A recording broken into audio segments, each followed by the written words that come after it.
Hey guys, welcome again to Honey's Kitchen. I would like to thank everyone who's always watching my videos. Thank you for your love and support. For those who are new on my channel, welcome. Today, I'm going to show you how I make my soft and fluffy condensed milk bread. If you would like to know how to create this, keep on watching.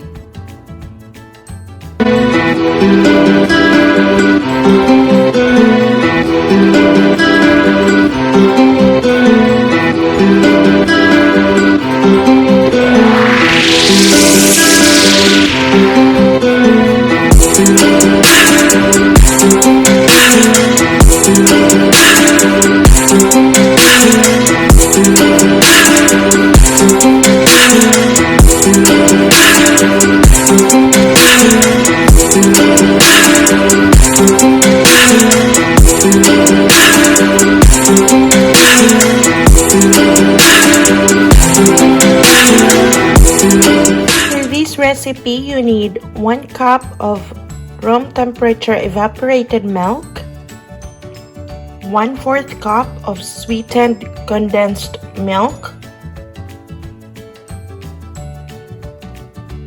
1 egg, 2 tablespoons of granulated sugar, 2 1/4 teaspoon of quick rice yeast, 3 1/4 cup of all-purpose flour plus more for kneading, 1 teaspoon of salt, and 1/4 cup of softened room temperature butter. For the glaze, you need 3 tablespoons of sweetened condensed milk and 3 tablespoons of room temperature butter. We also need 1 egg and 1 tablespoon of milk for the egg wash. And I also use raisin, but this is optional. You may or you may not use raisin. Okay, so let's get started. So if you have a stand-up mixer, you can use your mixer using your dough hook. But if you don't have a mixer, don't worry about it. You can just use it manually. So first, you just combine your milk, sugar, your yeast, your condensed milk, and then your 1 egg. But you do not break the egg directly to your mixture, because if the egg is bad, so you don't ruin all the rest of your ingredients. And I also prefer to beat it a little bit, so you're gonna crack the egg.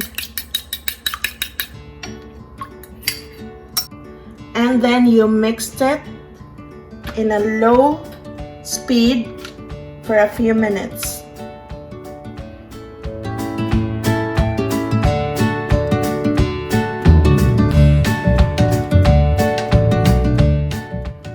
After that, we add in our salt to our flour, and then we add in here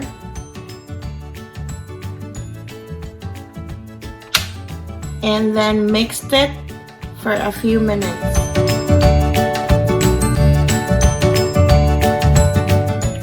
So when all the dry ingredients are well combined, so this is the time that you're gonna add your softened butter. If you are not using a mixer and you're doing it manually, this is the time that you're gonna knead it with your own hands. You just put a little bit of flour on your clean table or on your kneading board, and then you knead it manually by your hand. But first, you put flour on your surface so that the dough is not sticking to the board. And then we keep kneading it until it becomes elastic. So you just keep on checking it. I'm gonna show you how what does it look like when you need to stop.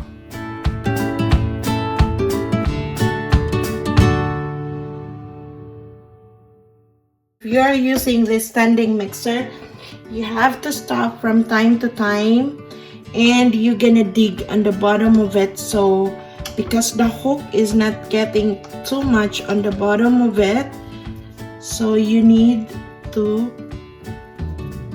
break it down and then mix it again.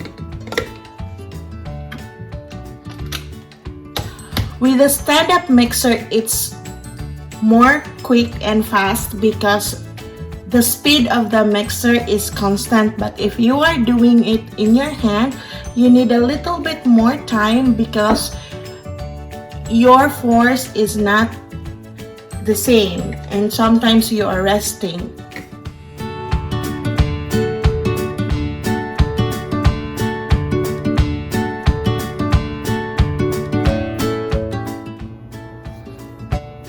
Okay, let's gonna check if it is now ready.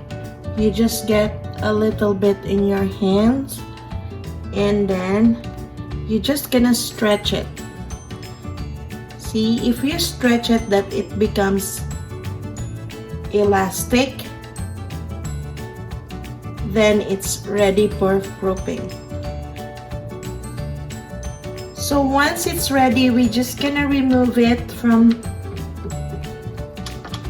the hook and then you scrape it nicely on the bottom.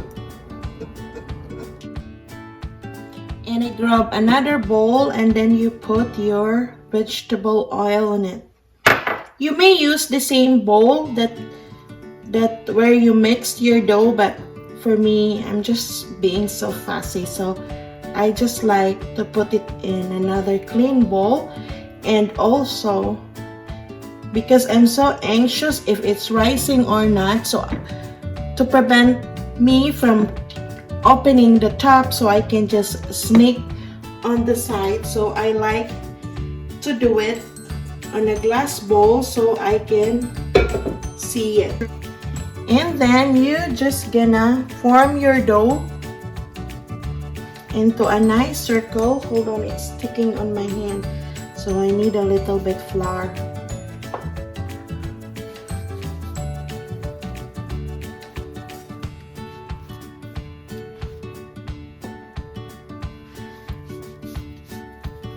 In case it's sticking in your hands, just grab a little bit flour.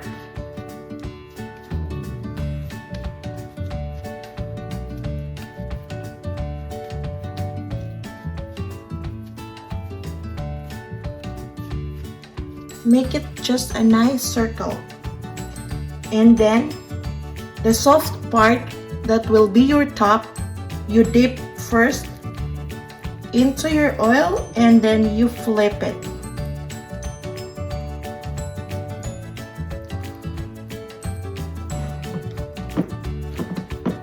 And then we cover it with cling wrap. If you don't have a cling wrap, you don't have to. Just put a tight cloth on it so the air is not, so your dough is not exposed with the air and it won't be drying.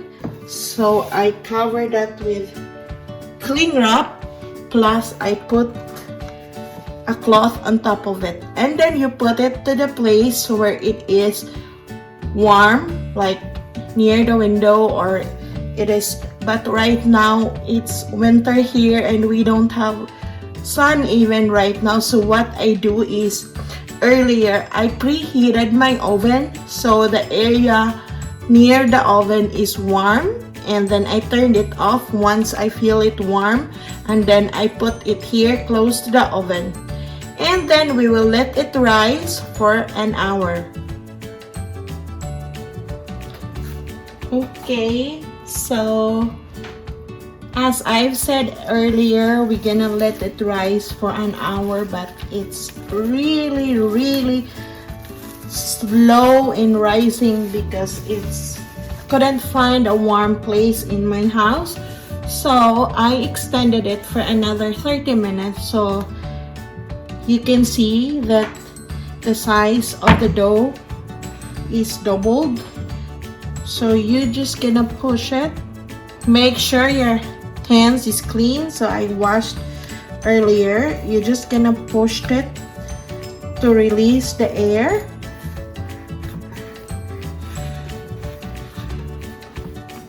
And then we're gonna put the flour on our board where you're gonna work on with your dough. If you don't have a board, you can use a plain counter. You just sanitize and clean it nicely, or you can use your table. Make sure it's clean and sanitized. And then you just gonna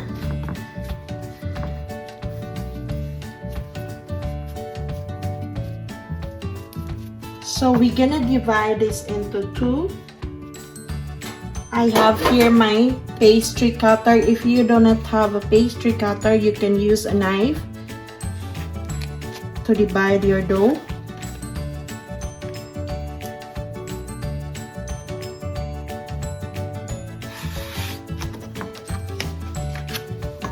And then you're gonna put flour on your rolling pin too, so it won't stick to your dough. And then you're gonna flatten it.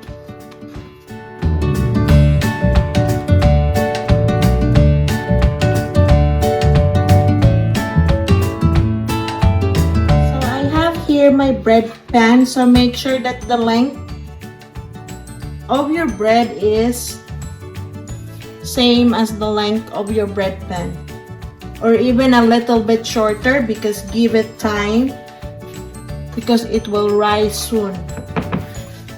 Okay, and then we gonna, this is the normal one, so we gonna roll it tight from one end until the other end. So you're just gonna roll it tightly.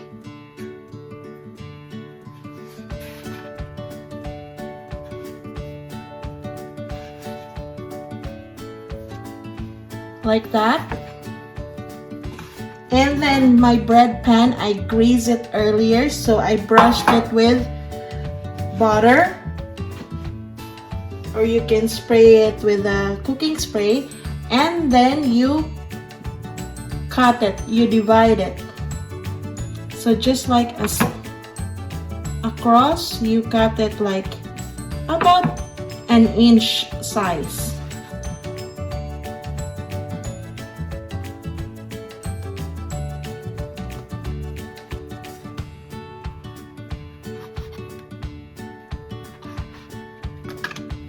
And then after that, you just gonna put it on your baking pan.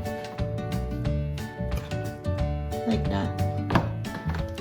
The second one, we have to do the same, but this time I want to make a twist. So I'm gonna try this time to put a raisin on my dough. So we're just gonna repeat the same process.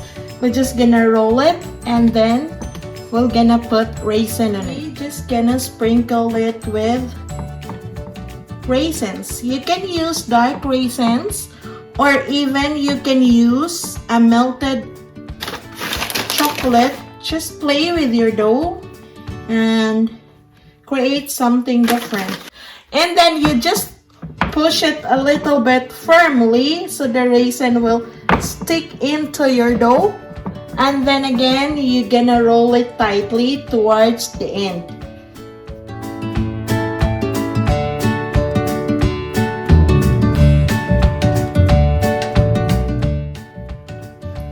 And after rolling it, the same process, we're gonna cut it.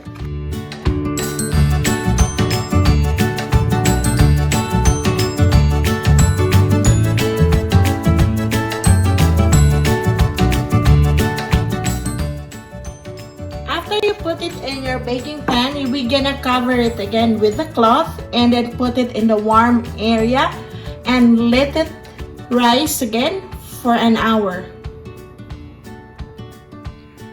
So 30 minutes pass and we gonna check our the one with the raisin is a little bit bigger because of course it is stuffed with raisins. So and then we're gonna leave it for another 30 minutes and we will go back to that and be ready for baking later. So after 1 hour of proofing, I have here my 1 egg and my 2 tablespoons of milk. And then I preheated the oven at 350 degrees Fahrenheit. And then we're gonna put the egg wash and we're gonna bake it.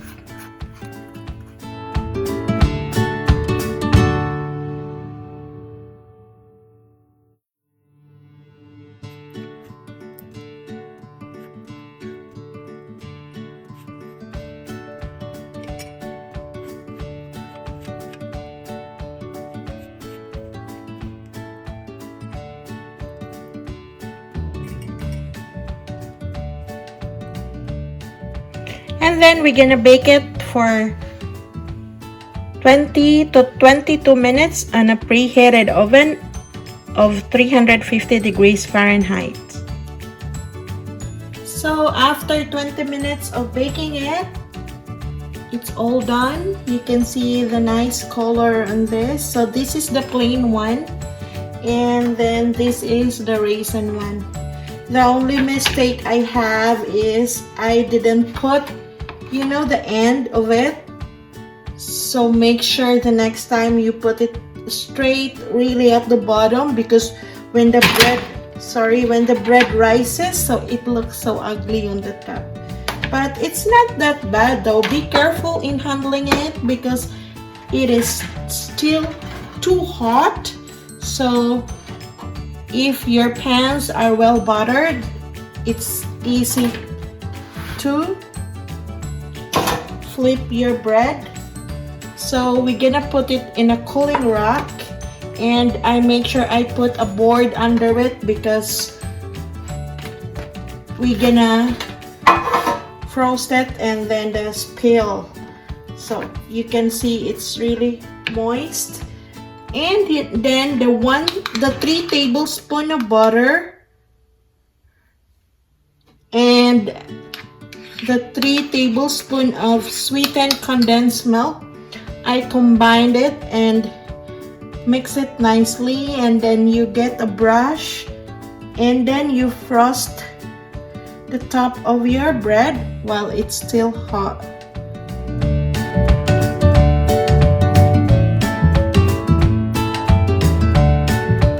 So you let it cool down for a little bit and you still have some leftovers. So you don't need to put it right away because it's still too hot and the butter and the milk is melting. So once it is a little bit cooler, then you're gonna brush it again with the remaining frosting. So now let's try to check how is our raisin bread turns out. So all you have to do is you're just gonna pull where it has the groove in it. You're just gonna pull it out. Wow, see, and you can see how soft it is and it has raisin all over it. So this is the finished product of our recipe today, the soft and fluffy condensed milk bread. If you didn't catch up all the list of ingredients, I will write it down in the description below. Please don't forget to like and subscribe and push the notification bell so you will be updated when I will upload another amazing recipe. Please take care everyone, stay safe, stay healthy, have a good day, and I will see you again on my next video.